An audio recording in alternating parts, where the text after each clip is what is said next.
சின்ன மருமகள் serial promo பற்றி இந்த வீடியோவில் பார்க்கலாம் வாங்க. ஈஸ்வரிக்கு பெரிய ஆப்பா காத்திருக்குங்க. என்னென்ன பார்க்கலாம் வாங்க.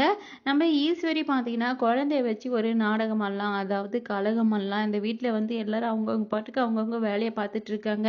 இப்படியெல்லாம் இருக்கக்கூடாது, இவங்க எப்பவும் சண்டை போட்டுகிட்டே இருக்கணுமே அப்படின்னு சொல்லிட்டு பார்த்தீங்கன்னா குழந்தைய வந்து இன்னைக்கு அழகர் வர வேண்டிய நாள் தானே, அவங்க தான் சென்னையில் இருக்காங்க, அதனால மாற்ற முடியல அப்படின்னு தெரிஞ்சுக்கிட்டு வேணுன்ட்டே ஈஸ்வரி பார்த்தீங்கன்னா போய் அழகரை தூக்கிட்டு வந்துடுறாங்க. நம்ம தமிழோட தங்கச்சி கிட்ட கேட்டு பார்த்தீங்கன்னா தமிழ் இல்லாத நேரமாக பார்த்து அங்கேருந்து பார்த்தீங்கன்னா தூக்கிட்டு வந்துடுறாங்க. இந்த விஷயத்த கேள்விப்பட்டு நம்ம தமிழ் பார்த்தீங்கன்னா பயங்கர ஆக்ரோஷமாக வந்து பார்த்தீங்கன்னா வந்து பயங்கர கோவப்படுறாங்க. யாரை கேட்டுட்டு நீ குழந்தை கொடுத்த அப்படின்னு சொல்லிட்டு அவங்க தங்கச்சி மேலே பயங்கரமாக கோவப்படுறாங்க. அந்த ஈஸ்வரியை என்ன பண்ணுறேன் பாரு அப்படின்னு வந்து பார்த்தீங்கன்னா பத்ரகாளி மாதிரி நம்ம தமிழ் வந்து கிளம்பி போகிறாங்க.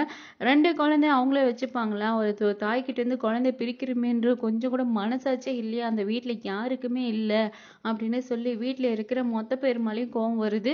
இந்த விஷயத்த கேள்விப்பட்டு ஈஸ்வரி பார்த்தீங்கன்னா தமிழ் வந்துட்டு இருக்கா, உள்ளே சேர்த்தக்கூடாது அப்படின்னு சொல்லி உள்ளே வந்தால் தானே அவ எப்படி குழந்தை தூக்கிட்டு போறான்னு நானும் பார்க்குறேன் அப்படின்னு வந்து பார்த்தீங்கன்னா வீராப்போட இருக்காங்க. தமிழ்ச்செல்வி வெளியே நின்னே பார்த்தீங்கன்னா வந்து ஈஸ்வரியை கூப்பிடுறாங்க. ஒழுங்கு மாட்டிட்டே வெளியே வந்துருங்க, என் குழந்தைய கொடுத்துருங்க அப்படின்னு சொல்லி பயங்கர ஆக்ரோஷமாக கத்துறாங்க. முடிஞ்சா நீ உள்ள வந்து வாங்கிக்கோ, இன்னைக்கு எங்க வீட்டு பிள்ளை இங்கே தான் இருக்கணும், அவன் இங்கே தான் இருப்பான் அப்படின்னு சொல்றாங்க.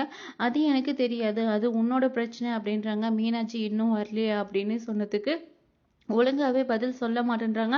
இதை கேட்டு தமிழுக்கு இன்னும் தான் கோவம் வருது. ஒழுங்கா குழந்தை கொடுக்குறியா இல்லையான்னு சொல்லிட்டு கேட்குறாங்க. அதுக்கு மேலே உள்ள வந்து நம்ம ஈஸ்வரிக்கு பலார்னு ஒரு அறை விட்டுட்டு அழகரை தூக்கிட்டு வராங்க. வேற லெவல் இருந்துச்சுன்னே சொல்லலாம். பொறுத்து வந்து பார்க்கலாம் அடுத்து என்ன இன்ட்ரெஸ்டிங்காக நடக்குது.